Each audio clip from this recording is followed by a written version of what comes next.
Ijoolleen mana maadaamii biyya Arabaa kamiyyuu keessa dadhabdanii hojjechaa jirtan viidiyoon kun guyyaa har'aa isiniif amma dhumaatti dhaggeeffadhaa koppii link share gochuun nama baay'ee biraan ga'a. Seenaa baay'ee ajaa'ibaati. Dhaggeeffadhaa waan hedduu irraa barattu waan ta'eef jechuudha. Maal na gorsituu jettee jalqabde obboleettiin keenyaa jechuudha. Eegan gola harmee kootiitii bahee mana hambaa seene ganna 7 lakkoofsiseera. Gaafa mana maatii kootii fi biyya dhaloota koo gadi dhiisee biyya Arabaa dhufu karoorri koo baay'ee kaayyoon koos ifa ture. Of jijjiiree maatii koos bayyaannachiisee waggoota muraasa keessatti gara biyyaa deebi'a jedhee yaadeen biyyaa bahe. Gidiraaf cunqursaa jibbaa fi iyya mana hambaa obsee aarii koo liqimsee beelaaf dadhabbii koo dhoksee hojjechuu eegale. Waggoota arfan duraa akkuma mindaa fudhadhuun maatii koof ergaa ture. Haa jijjiiramaniif, haa guddataniif, haa bayyaannataniif, aaraa haa galfataniif. Isaan garuu akkuma gaafa duraa san an biraa bahetti jiru. Haala kanaan itti fufuun waan na baasu waan natti hin fakkaanneef heerumuu murteesse. Iddoo ani hin jirretti sagantaan niikaa qophaa'ee guyyaa cidha kootii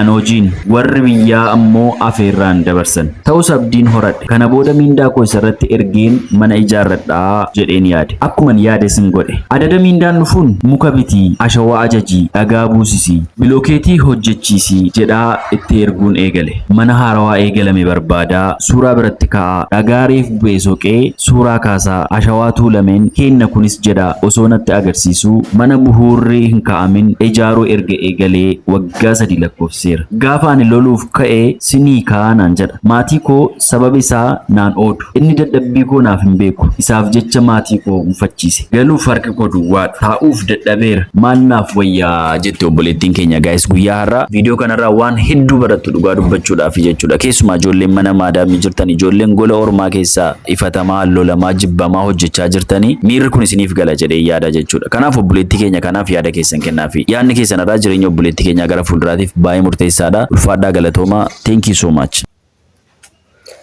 Baay'een keenya ijoolleen keenya jechuudha waan akkana kanaan miidhamaa jiran jechuudha. Keessattuu ijoolleen warri biyya namaa jiran jechuudha. Wallaahi yeroo baay'ee jechuudha nama amantanii nama waan kana naa godhu jechuun biyya namaa keessa teettanii idmee umurii keessan achuma fixxan malee namni waa isiniin godhu jechuudha. Dhugaa rabbii dubbachuuf kanaaf ijoolleen keenya jechuudha yeroo baay'ee ofii keessanii galaatiniin laalaatiniin waa godhadhaa malee nama waa naa godhaa hin jedhina. Tokkoffaa namaanis walitti isin buusaa fira keessaniinis maatii keessaniinis akkasumallee isinillee jidduu kanatti hin miidhamtanii wanni isinii godhamu sunis isiniif hin godhamu waa hedduutu jira jechuudha.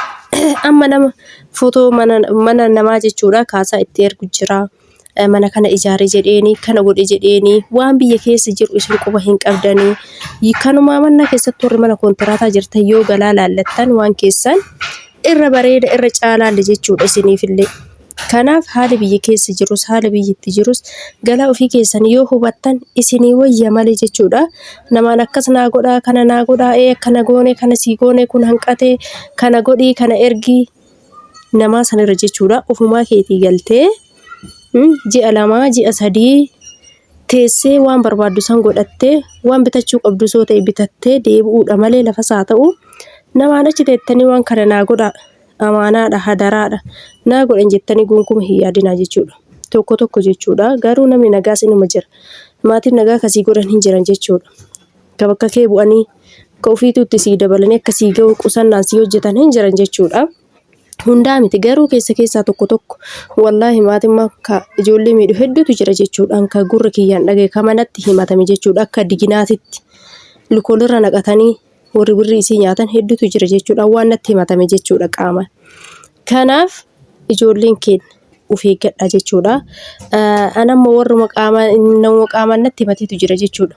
Abbammaan isii lukoolirra naqate laslaasaa saaxiniin ajajataa hiriyoota wajjin birrii isiitiin warra dhugantu jira jechuudha. Kamantallummaan na himatte jechuudha. Isimmaan abbama kiyya tokko na godhee waggaa meeqa muluu itti xaaree manni naan geeffamne macarrashaarra na dhukkubsadhee dadhabee biraa galee maallaqas fixadhee manni naan geeffamne maallaqas harkatti hin qaban jidduu kana walaa ta'ee hafee jettee kanatti himatte jechuudha.